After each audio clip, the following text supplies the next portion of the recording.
trying to make the US Olympic Snowboard team. There's 5 events, came down to the final 2. I was sitting with a third.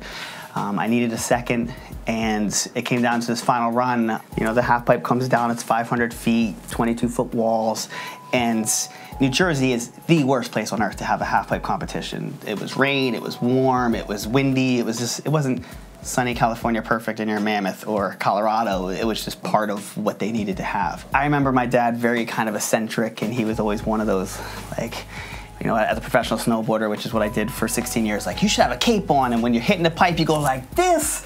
And I'm like, Dad, that's not gonna work for judging. I appreciate the theatrical nature of what you're trying to have me do, but I don't think the judges are gonna like this. But he was just always into looking at things differently.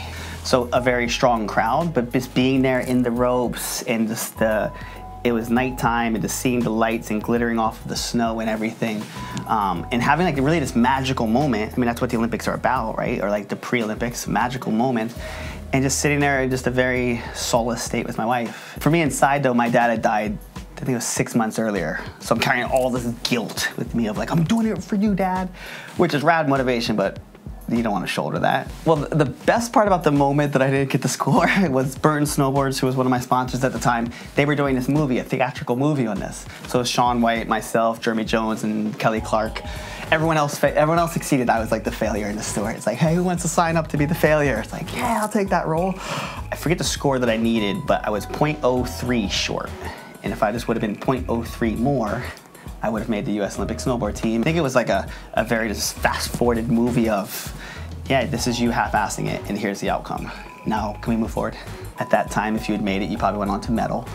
And it was just this really harsh moment of, wow, first, don't marginalize what people say, whether it's kind of eccentric or not. Really kind of pay attention, ask questions, learn, be receptive to that, be self-aware where you need improvement. You've started a company, you've raised money, you've lost money, you've failed here, but all that being really just surrounded around this idea of anything is possible.